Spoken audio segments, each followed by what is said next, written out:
live via Skype. It's the Hashtag Wrestling Podcast. I'm your host, Turnbuckle Jim, and with me, as always, the Kings of the Ring. Oh, Lordy. Fast Count Brian. And I gotta tell you, I hate the King of the Ring. Hashtag kill all the spiders. Yeah, all the spiders. So great. Yeah, and you are... Introduce yourself, sir.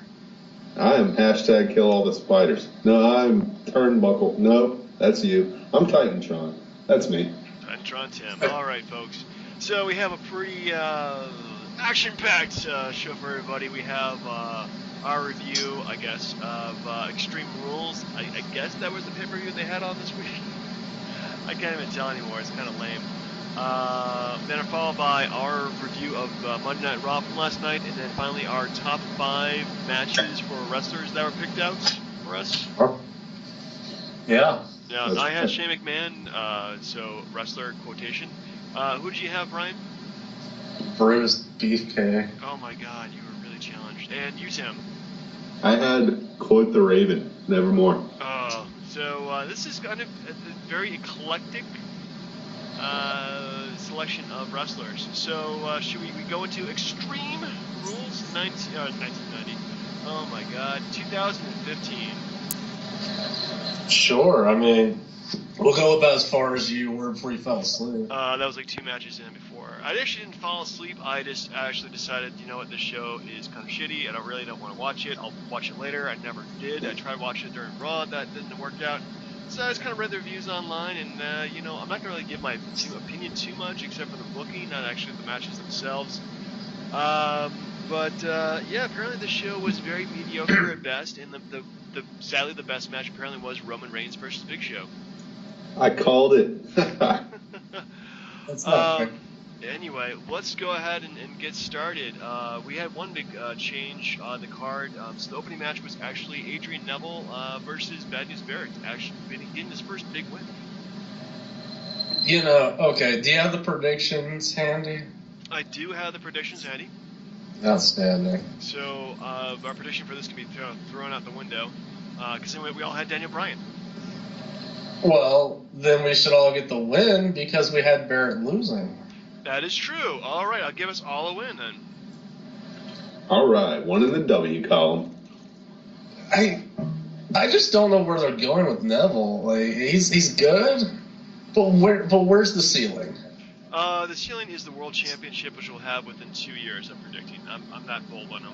His stuff in NXT was just phenomenal. Every single match he's had since he's joined the main roster has been spectacular. So I think they're really kind of pushing him. Like, they're not like, you know, giving him a Reigns kind of push. They're just like slowly like making him more and more and more popular. Kind of like CM Punk. Like CM Punk wasn't pushed down our throats, but we love CM Punk because he was an excellent wrestler and because of his attitude. I would rather him have the traditional build-up than what he's getting right now, honestly. Well, like, because he's wrestling like Sheamus and Barrett and all these Seth Rollins and all these other guys. But how many clean decisions has he had? How many wins does he actually have? He's had 2 wins in the last 2 nights, so that's something. Well, I'm saying, like, you wrestle all these guys. It's all great, but at the end of the day, you know, you need to be built up, and he needs jobbers. Well, what was his first match against Curtis Axel? Oh, yeah, that's true. Well, So, yeah, that was a jobber match there. Yeah, but I mean, other than that, I think, you know, Mighty Mouse Ears is doing a pretty good job. Yeah, the ears are one thing that, like, you really can't fault the guy for because of his own appearance, but they do kind of, yeah, they do kind of get in the way a little bit. They help him defy the gravity that forgot him. Anyway, moving on to the next match, we have Dean Ambrose defeated Luke Harper in a Chicago street fight, which apparently lasted like all of like 4 different segments. Yeah, that was like an hour long. They hop in an SUV, disappear, come back after another match. It sucked because they left and there was no camera crew following them, so you don't see what's going on. They really needed a helicopter. Where was the Sandman helicopter?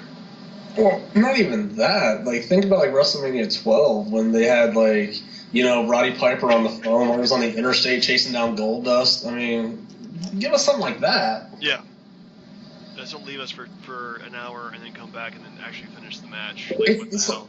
It's like they just left, went to go get something to eat, and then came right back. Getting some burgers and some fries. Yeah. I envision that's exactly what they did. They were both hungry. They went through drive-through, got stuck in traffic, came back, finished the match. Now, you see, like, what they could have done, which I would have liked, but it would have been crazy to get the permission for, is just brawl through the streets of Chicago. Just beat the crap out of each other literally on the streets. Yeah. I don't know why they didn't do that, considering they'd probably get arrested or something like that. No, probably not. But, yeah, the whole, like, this disappearing for an hour, coming back, that kind of ruined the match for me. I thought it was decent, but it wasn't, like, doing that kind of killed it. All right, and who predicted that match? How did we have that? We all predicted Ambrose to win, so that's all another win for us. Sweet. All right, so next up we have Dolph Ziggler defeating Sheamus in a Kiss Me Arse match. Anybody want to comment on this Kissing Me Arse match? Why don't you comment on it? You were a big fan of this match. What do you mean a big fan of the match? Well, because you remember how I was making the pale moon joke and you didn't like it too much? Yeah. Seeing the whole idea of kissing the opponent's ass right there was pretty effed up, and yeah, the whole match did kind of reek of homoeroticism. But yeah, I thought it was, these guys have done some great matches. There's nothing like, that wasn't match of the year, but it was better than average. Yeah, I mean, did it surprise anyone that Ziggler won? I mean, I was surprised. It was like a little fast. It was a little fast pin before you knew it was over. Yeah, that did kind of surprise me that it ended that way too. Well, that was the only way that really he could realistically beat him and still make him look strong. Yeah, Ziggler. I wonder if anybody asked Ziggler if his arse tasted like Lucky Charms. Did you know what? What's at the end of my? Did you know what? What's at the end of my rainbow? Oh. It's magically delicious. So wrong. It's terrible. Terrible taste. Anyway, at this point I conked out. Terrible taste.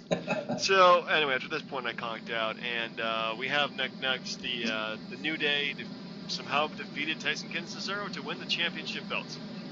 I'm pretty sure I called that, didn't I? You actually did. You were the one who called it, so good for you. You are now ahead of us. New Day? New Day?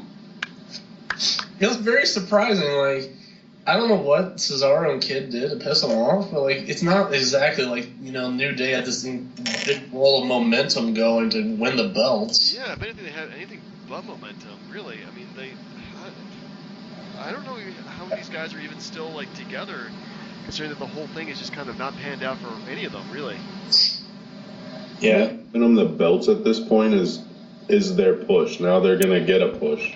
Or maybe they'll lose and explode into pieces and go back to singles wrestlers, which they were better at. Yeah, they really were all better single wrestlers than they are. I don't know, they do some kind of cool tag team stuff. I like the Hawk Fight of Kofi Kingston. Xavier Woods has got some talent to him. Big E is good at the power moves, and he does a cool, like, pushes you through the ring kind of, through the ropes kind of move. But yeah, all these guys, like, together, the sum is less than the parts are better than the sum, I should say. Yeah. So, yeah, I'm just kind of intrigued as to what's going to happen next with them in terms of, like, are they going to, is Cesaro and Tyson Kidd going to get a push somehow as faces, or is somebody else going to come up? Is Lucha Dragon's going to take it, or is the Ascension actually going to get some kind of momentum now? We'll see, folks, on Monday night. Anyway, after that we have John Cena defeated Rusev to defend his U.S. Championship in a Russian chain match? It was a garbage on a pole match. I don't know. Yeah. It was flipping terrible. Yeah. Are you mad because it was John Cena, or are you mad because you really thought it was a bad match? Yes. Yes to both. Combination of both. Yeah. Good God, man. I don't know why, what Rusev did to deserve this at all. It's like, hey, you had this great momentum. We're just going to feed you to Cena, and you're going to lose 2 times in a row. And better yet, you're going to get another loss at the next pay-per-view. Like, come on. Yeah, losing 2 times in a row. Apparently he's going to, beat another match, which maybe he'll beat Cena. Best, 2 out of, or, There's no way. Best 3 out of 4. Because I guarantee the next 3 weeks we're going to get this hustle, loyalty, respect crap or never give up shit. And then it's just going to be, Cena never giving up. So Rusev is done before the match even started. Guaranteed. Put that down right now. That is my prediction for Payback. Cena wins right now. All right. Well, we'll wait another month, see what happens then. Though I think we are going to be at the Raw right afterwards, though. That is correct. I would also like to add that Cena is a dumbass for wearing a shirt that has the belt that he wears. He's wearing his own shirt, man. Who doesn't wear their own shirt? Yeah, but I'm saying you take the actual belt off of him, and the belt is on his shirt. He's such a jackass. Anyway, so we all had that. Well, me and Brian both predicted Cena to win. Tim predicted Rusev for some reason. So the score now is me 3, Tim at 2, and Brian at 4 in the lead. I feel like we're playing pressure luck now. We are playing pressure luck. I think next the up point we have. That was the point last week where we were like, somebody needs to change it up, and I was like, yeah, okay, Rusev. You have chosen poorly. You should have went Big Ziggler. I picked Big Show, so let's just keep it in perspective, okay? Let's do it. Anyway, so next up we have Nikki Bella defeated Naomi. For some reason, Naomi was in the championship match to keep her WWE Divas Championship. We all predicted Nikki, so good for us. Less said about it, the better. Yeah, I don't know, man. The gimmick seemed new. I mean, it seems like they're cheering for her to beat up the Bellas. You know what I mean? And they did fuse, right? Her sunglasses are a bit obnoxious, though, I must admit. What about her boots? Like when she came out, I was like, holy crap, it's like Geordie LaForge, but a woman. It reminds me of Sasha Banks, but Sasha Banks does it better. Yeah. NXT. Anyway, so next up we have Big Show losing to Roman Reigns in a last man standing match, which is apparently the match of the night somehow. Ugh. Yep, we didn't even talk about this one last week, and then I made the comment, what if it steals the show? And it stole the show. Somehow, I honestly don't know how that's possible, but apparently it did. I think I may go back and rewatch this just to see, okay, hey, is Roman Reigns actually performing now? Because after WrestleMania, knowing that he hasn't pushed to the moon, I'm actually trying to see some life in him in terms of his ability. So, was this match any good?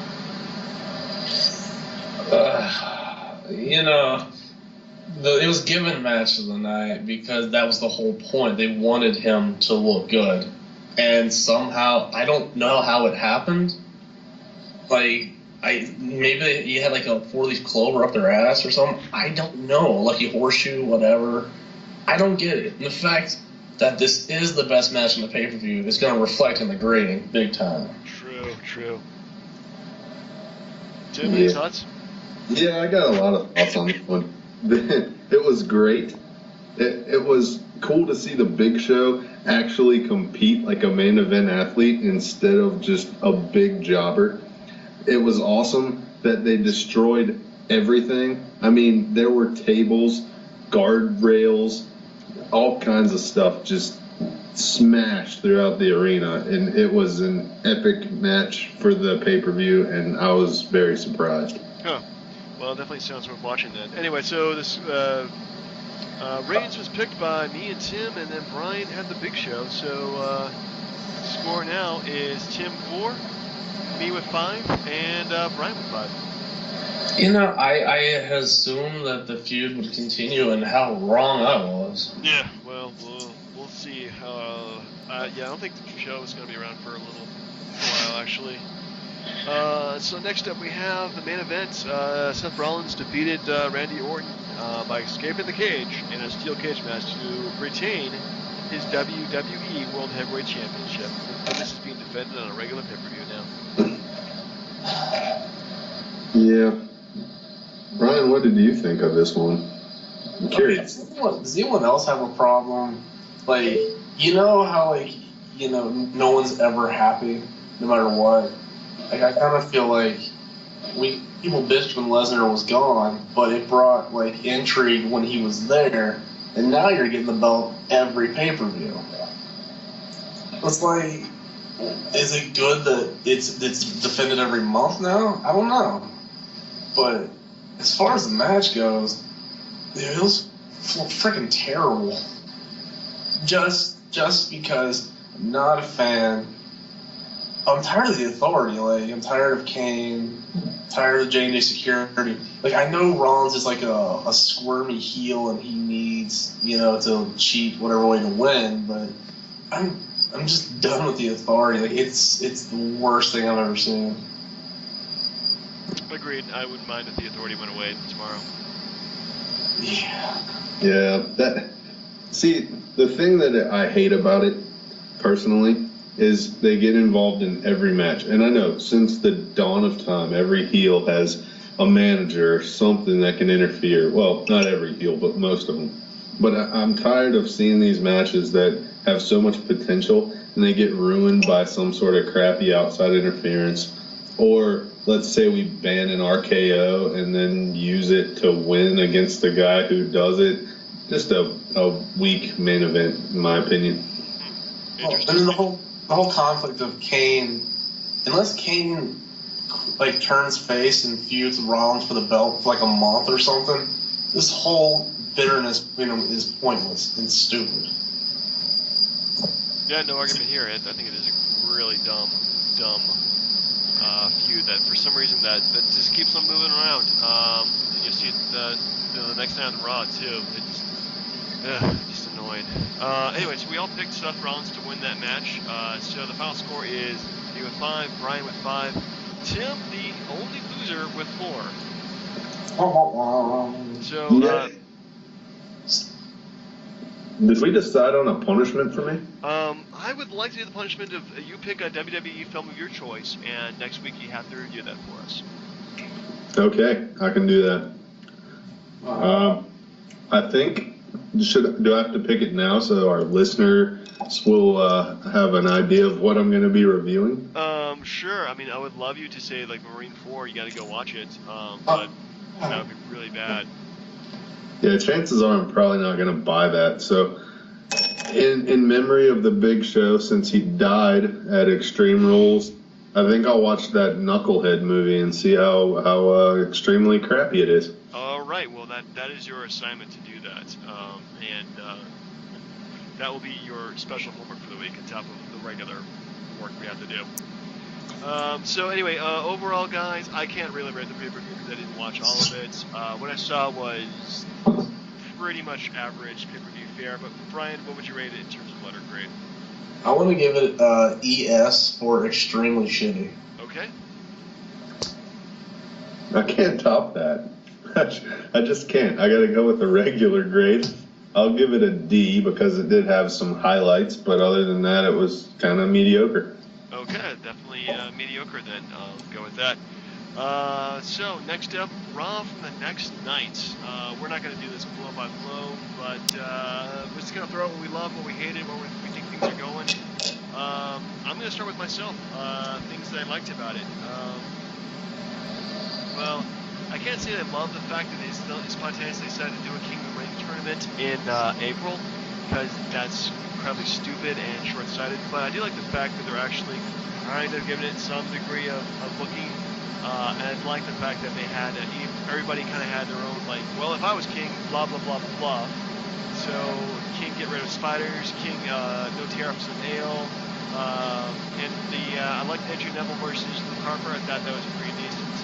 I liked Damien Sandow's little kind of explaining himself and where he's going. But the ending was boring, predictable. I'm not really excited when I watch it. And there's maybe like when Ryback got attacked by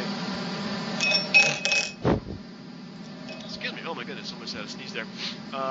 Brett got attacked Ryback. I thought that was intriguing, but not really like interesting. If that even makes any sense, probably not. But I don't know. I'm not really a big fan of this whole Seth Rollins and Kane thing. It's just getting old really fast, if you ask me. And not really excited about Roman Reigns or Randy Orton taking him on. So I don't know. What do you think about it, Brian? One thing, you remember how when the Authority was out of power, how Seth Rollins was bitching his head off every week to get them back? Yeah. And now you can't even get them on TV to save their lives. Where are they? Yeah, I'm like, yeah, you work so hard to get back in the power that you take a vacation for like 2 months after WrestleMania. Well, it's a really hard WrestleMania, and they had a lot of stuff to do behind the scenes too. So. Yeah, but behind the scenes, is nothing. Like, if you take time off, give the wrestlers time off. That's my thing. But as far as the King of the Ring, I have a completely different take on it. I think it should be like all like main event dudes. Because unless you're going to give a title shot to somebody or like a prolonged push, it seems pointless. And it's a 2-day thing. It's not even like a pay-per-view, which they could easily bring back instead of Payback. Why do it in the span of like 48 hours to wrap up the King of the Ring? Just make it a pay-per-view again. Thoughts? Yeah, I don't like the way they're doing King of the Ring, but like you, I like that they're at least giving it some face value. The Neville match was awesome. I really hope that he wins it, and that somehow catapults him into a main event title picture. I really hope that happens. As far as Seth Rollins goes, I don't really care if it's Randy Orton, who I would rather win than Roman Reigns, but the title needs to be off of him. He's so bitchy and whiny. I just hate him. I like him as champion. I really do. But one thing I don't like about the situation is that there's no big one face who is like taking on Seth Rollins and not fighting him. There really needs to be like that Stone Cold Steve Austin or The Rock, or give somebody a push, damn it, who will create an intriguing storyline to take the belt off him, like Dean Ambrose maybe, or Adrian Neville, somebody. Give us a hero to root behind. That's the best part about wrestling. And that's what's so dumb about this part right here. Roman Reigns should not be in this match. They should build him up, have him go through the Authority piece by piece, a la Sting and the NWO kind of deal. And then at SummerSlam, Rollins gets his ass whipped by Roman Reigns, and by then the fans should be behind him. That would be a good build-up. I wouldn't mind that. Or by then Brock Lesnar's back and he wipes his ass with all of them. I don't know. Well, unless Brock Lesnar comes back on a regular basis, I don't see him being champion again anytime soon. I think because I still stand by Lesnar and Reigns having a rematch at SummerSlam. I think that would be good if they did another match. I mean, just a freaking brutal, beat each other's asses for a good half an hour. I wouldn't mind seeing that at all. Yeah, no Money in the Bank holder to come and ruin it. Just a straight up slugfest. Yeah, just beat the shit out of each other. I do have a question for both of you guys. Now, so Bray Wyatt, loses the Undertaker. Undertaker's gone again. Right. Then Wyatt doesn't even have an Extreme Rules match because obviously he doesn't have an opponent. And then he gets these cryptic messages. And now he's set his sights on Ryback. Does anyone give a shit?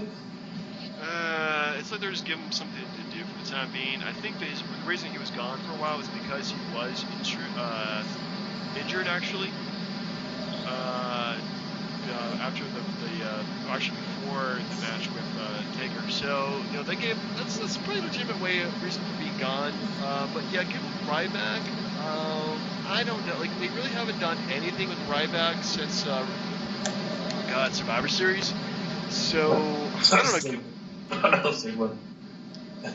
Well, I mean, they really need to give Ryback more character, if you ask me. I mean, just the guy who thinks he's Goldberg is just not good enough for me. I'd rather have like some kind of personality behind that, you know?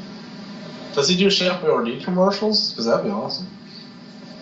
What would he do, Chef? Oh, like Goldberg did Chef Boyardee commercials? No, I just like he just sits there and goes, "Feed me more." Feed me. God, I can see him just eating like ravioli. Feed me more. All right. Well, I have an interesting perspective on the whole Bray Wyatt thing. Ooh. All right. The cryptic messages and the attack come after Ryback faces Bo Dallas, brother of Bray Wyatt, and increasingly, Bo Dallas has been getting a little more sadistic. Could we see potentially, not immediately, but down the road, the new Brothers of Destruction? Maybe. I like it. I like it. I like the, and I think definitely Bo Dallas is really underutilized, unfortunately.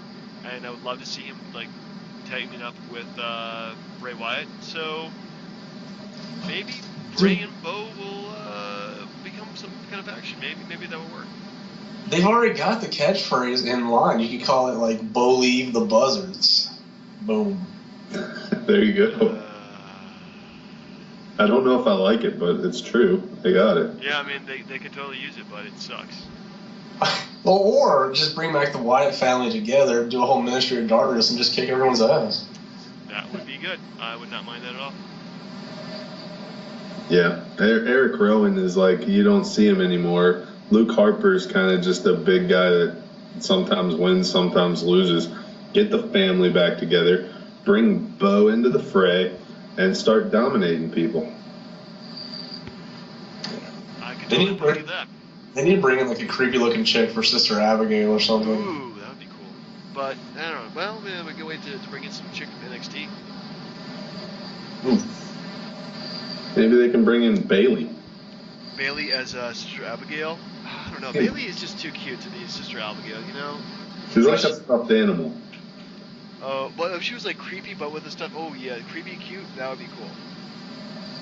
There you go. Was that like Daphne from WCW or something? Yeah, she hanged out with Crowbar. And yeah, David Flair. Well, anyway, so butter grades for Raw. Tim, what would you give it? As far as Raws go, it wasn't horrible because I like the insightfulness of the Damien Sandow and kind of where they're taking Bray Wyatt, if my prediction's correct. I'm going to give it a C-. C-. Okay, still pretty hard.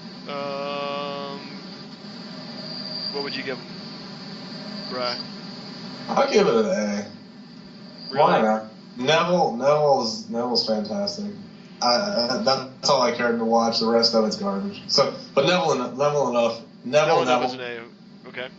Neville A is an A. All right. I'm gonna go with a straight up C for this one. There wasn't any like segment that was horribly embarrassing, but they're just getting kind of stale and boring for me. So I think a C is probably the best rating I can give it, to tell you the truth. Now, Jim, if I may, I brought trivia, and I already told you about this for this week. You did bring me trivia, or bring us trivia, I should say, because now Tim is part of the team. And this was actually a pretty good trivia question. Yeah. Dun dun dun. I wish we had like some music or a really shitty sponsor, like, I don't know. Brought to you by nothing, because nobody wants to sponsor the show. Brought to you by Band-Aids. I mean, adhesive strips. Oh my gosh. No, this is a pretty decent one. It kind of got spurned on by something we're going to get into later on, but this is for Tim, of course. Just me? Yes, there are 5 people that have main evented a SummerSlam and a Starrcade. Do you know who they are? A SummerSlam and a Starrcade? Yeah, main evented both. Let's see. Goldberg? That's one, yes. Let's see here. I have to go with ones from way back. Let's see. Just taking a shot in the dark because I am clueless. The Macho Man. No, actually. Ah, I'm wrong. The next guess was going to be Lex Luger. No, think a little more obvious than that. A little more obvious than that? Like, way obvious, brother. I mean, way obvious. Oh, yeah, okay. Hogan? Alright, so you got 2. Now, do you remember when Goldberg lost the streak? Nash? Well, there you go. You got 3.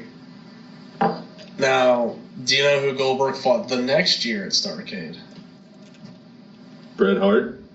There's the other one. 1 more to go. Alright. Just 1. And no hints on this one, huh? Not at all, no. Holy shit.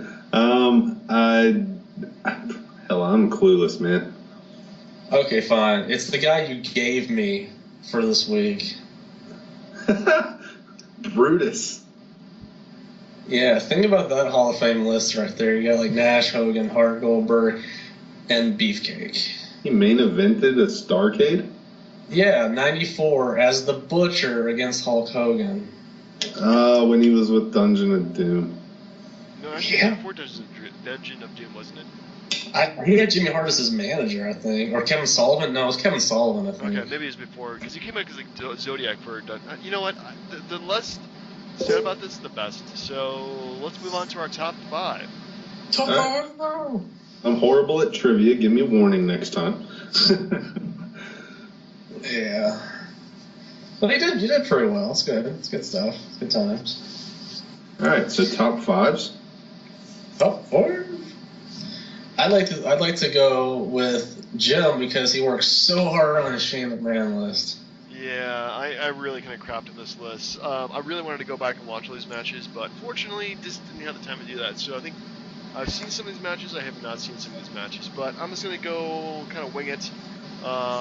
So my number 5, best Shane McMahon match of all time, is there because it was the only Shane McMahon match I've seen live, as far as I remember, and that was Survivor Series 2001, the Alliance versus the WWF. You went to that shit? What was that? You went to see that crap live? I went to see that crap live. Yeah, I was in like Raleigh, North Carolina. Oh, okay. They should have given you tickets for that. That was, oh man. Well, to be honest with you, the seats were pretty good, and I got to see Stacy Keibler's ass live. So, yeah. All right, fair enough. All right, well. Yeah. Worth the price of admission right there. It really was. Oh, that is okay. I'm sorry. I'm thinking about Stacy Keibler. All right, and we're back. Tim, do you have a Raven match to give us? Yep, we're going to go with when he fought one of my favorites.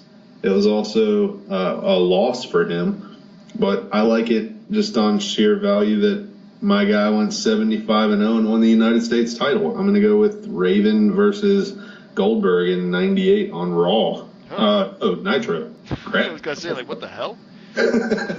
Hey, Go first. See that? They were on Raw. Yeah. Oh man, I really liked that. You know, they should have given it more of a build up, but to be fair, I mean they were just hot shotting the belt on Goldberg, but hot damn, that was good. That was a damn good match. I remember that actually. Yes, sir. All right. So I guess because Beefcake's had so many shitty characters, it's only fair that I try to do at least one match from every shitty character he ever had. Or at least, okay, that's not fair. He's got more gimmicks than matches I can give. But this match I do remember watching because I watched it with you there, Jim. It was Uncensored 96. The Booty Man beat DDP. Yep, I remember that. Oh my god, the Booty Man. Yeah. This wore that step out there where like his ass was hanging out and he was making out with Kimberly in front of DDP. Like, come on, man. Yeah, really.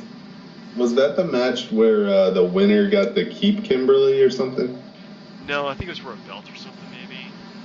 It was actually like a who gives a crap match, but to be fair, it was so bad. And Kimberly looked so good in that match that you didn't care. But it's my favorite, dude. Yeah, give it to the Booty Man. He beat down DDP. There you go. Alrighty then. All right, so my number 4 was from actually my Kane list earlier. We did that. So it was number 4, Shane McMahon versus Kane, Survivor Series 2003 ambulance match. Oh. Wait, that's not the one where he had like battery cables on his nuts, was it? I don't think so, but he did do the top from the jump from the top of the ambulance to the table that Kane was on. That was pretty that was like the spectacular part of the night. But yeah, it's really, I mean, it's a damn good match because both these guys just throw each other around like ragdolls. It's ridiculous. Agreed. Yeah, the one thing you can always count on with the Shane McMahon match is that even though he's not a real wrestler, he's gonna put on a show. He really is. You know, he's kind of the guy. Like I kind of realized this when I was kind of thinking about him. That he's the wrestler that when he watches wrestling, realizes he can't do a lot of the moves, but the moves he can do are like the coolest moves possible, and we'll just keep on doing those instead. Yeah. I'll tell you this: if the match I think is his number 1 is not yours, we're gonna have a fight. We should put that up. Just because oh man, Shane McMahon's so good. But Tim, your number 4. Number 4 Raven match. It's gonna have to be another another loss for Raven. It was at a Fall Brawl, I believe, against Perry Saturn for Saturn to get free of the flock. Oh yeah, because Kidman was getting a push at the same time. Yeah. Yeah, he gave Lodi a DVD through the table. Then he withstood the even flow, kicked out, and DVD'd Raven in the ring to win it. It was a good match. You're saying DVD, I'm like, wait a second. Wait, I mean Death Valley Driver. Like, oh, okay. Yeah, there you go. I'm thinking that's some other kind of move. All right. Yes, that's a damn good choice. I like that one. All right, so mine now again. I went to another gimmick, and I think it might be wrong here, but the only gimmick that was more homoerotic than the Booty Man was the Disciple. Because the motorcycle outfit, the chaps, the whatever, the dude, come on, that was very, very bad. That was just horrible. But did you know that the Disciple teamed up with the Giant and beat Lex Luger and Randy Savage? What? Yeah, it was on a Thunder in June of 1998. I'm looking this up. I take it back. It was a draw, but even still, Disciple and the Giant were a tag team. That's insane. I feel bad for Big Show now. I take back his whole jobber status. But the fact that Luger, it's basically like all those, anybody that got put in the ring with David Flair, you're like, God, this guy sucks, but we have to do this. Like the weak link in that match is Beefcake. Horrible. Just horrible. All right, well, my number 3 match, I may or may not have seen this match, I think I did, but Shane McMahon versus Shawn Michaels, Saturday night's main event. Oh, the screw job match. Yeah. Like the one where Shane O'Mac puts him in the sharpshooter and Vince rings the bell. Right. Oh, so good. Gotta love a good old-fashioned WWE screw job. Well, don't get me wrong, it was a blatant ripoff, but I'm a Bret Hart guy through and through, so I was glad to see Shawn Michaels eat crow for a minute. There you go. Oh, gosh. Great choice, though, by the way. Tim, your number 3, sir? Thanks. Number 3, and I'm sorry to keep going WCW, and I'm going to have to go to that. I didn't put any ECW matches in that, which is bad. I'm going to have to go to that other brand, and I will vouch I watched the matches. They were good. So just wait until you hear them. Number 3, though, is going to be DDP losing the United States title to Raven at Spring Stampede. Actually, that was a pretty damn good match. Yeah, it was good, man. Damn good. Why You couldn't be like that. Was a really, really good feud, and unfortunately, the next night Raven loses to Goldberg. But dude, that was such a damn good match. Yeah, I was watching them, and for some reason, I thought DDP won, and I had to go back and watch, and Raven actually won. But there was a lot of, that Ravens rules interference, but nonetheless, still a good match. All right, we'll come to you, Bri. Number 3 for Well, tie. in case you haven't noticed, there is no good beefcake match. So I'm just going to make fun of the guys as much as possible. All right. So with all due respect to that, easily, like the number 3 match is his match with, I want to say, Ted DiBiase. It's on like the 2nd or 3rd episode of Raw they ever did. From like 93, and like he was doing his comeback, Right. And like DiBiase gets so pissed off that he takes the freaking IRS's briefcase and just smashes him in the face with it like a couple times, to where like they have to guard him away so no one can see how messed up his face looks. And then, they cart him off, and the next week Hogan returns, and they do that stupid challenge for WrestleMania 9 for that tag match. But, I mean, I am not a fan of how Beefcake had the accident. I think it was, where he had, the boating accident, where he had, the plate put in his face or something. Yeah. Which, by the way, if you didn't know, if he hadn't have had that accident, he would have won the Intercontinental belt at SummerSlam 90 instead of, Texas Tornado. You know what I mean? Anyways. But yeah, Beefcake getting his face smashed in by a briefcase was entertaining enough for me to put it at number 3. Very good, sir. Good enough for me. All right, so my number 2, and forgive me if this one, if I didn't get the run right, Shane McMahon versus his dad, Vince McMahon, WrestleMania 17. You son of a bitch. Yep. That's his best match. No, that's number 2. That's number 2. Yeah, I can't say that that's his best match, and I hope that you picked the same number 1 that I have in mind for you. I hope so. I mean, this is the one I found online. I realized this is actually his coolest moment ever. Okay, then I know you're picking the same one. All right, then. Let's go to you then, Tim. Wait, time out. Just wink once if I'm right. Is it is it the Kurt Angle one where he goes through the plate glass from King of the Ring? Maybe. Damn, alright. Fair enough. Yeah, I'm sorry. So, Tim, your number 2? My number 2, we're going to take it to that other brand, TNA. Oh. I know we didn't talk about that much, but he had a really cool match with Sabu. I forget, Hangman's Horrors match? It was so bloody and so awesome. And he did win. It ended the Raven-Sabu long-standing feud. It was just a good match, man. Violent, tables, guardrails, chairs, all kinds of cool stuff. And, yeah, that was a pretty good match. So that's my number 2. Very good choice, my friend. That's good. Well, give me 1 second. I have to tell a dog to stop scratching my freaking door. I was gonna have the asshole dog. Oh no, this also needs to let it go right here. And then the dog runs away from me. Go figure.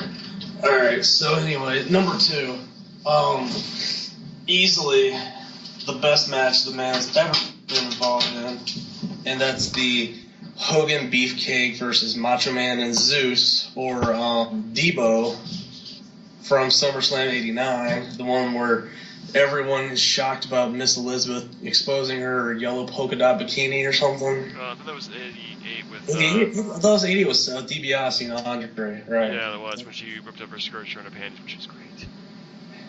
It's just weird, because she's dead now, thank you. Oh, gee whiz. Moment. Yeah, that's not never mind. But no, everything that Beefcake ever had in his career isn't thanks to Hogan, 100%. There's no other way around it, and this is proof. I mean, not only the fact that Debo got a main event match, which he sucked horribly, made Beefcake look like Bret Hart, but Beefcake was a main eventer because of Hogan. It was ridiculous. Like, the match itself was only good because Savage is the best wrestler of that little era right there. Like, bar none. Savage saved that match from being a complete, like, shit fest. But, dude, Beefcake main eventing at SummerSlam, you gotta give him, well, you gotta give Hogan all the credit for that. Yeah, you really do. Anyway, so my number one, of course, is predictable. Shane McMahon versus Kurt Angle, King of the Ring, 2001. Kurt Angle, Shane McMahon jumps up on top of the Titantron. Enough said. It wasn't the one I thought then. You know? I thought you were going to go, damn it. Now I can't even think. I thought you were going to go McMahon, Steve Blackman. That was another one. Yeah, well. Where he got hit with the kendo stick and falls off the Titantron. But, no, the Angle match is definitely number one worthy. I just had it wrong in my head. See, I put the Vince one. I would have put Vince there easily because of, like, when he goes to that top rope and he does that jump across the ring to kick Vince in the head with the chair. Yeah. I thought that was badass. Like, that and the whole Linda McMahon getting out of her wink comatose state and, like, you know, hitting Vince in the grapefruits or whatever.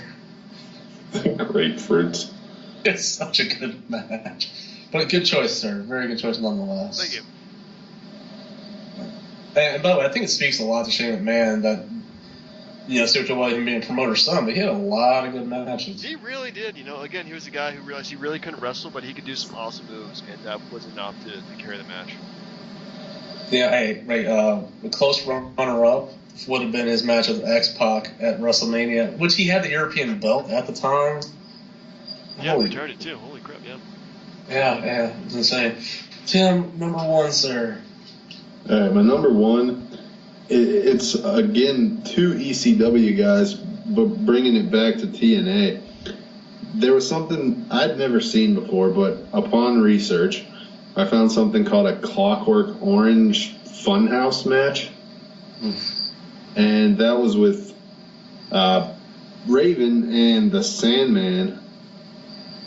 That was an awesome match. You come in, Kevin Sullivan is the special guest referee. He's got black lines painted on his chest and back because he doesn't wear a shirt.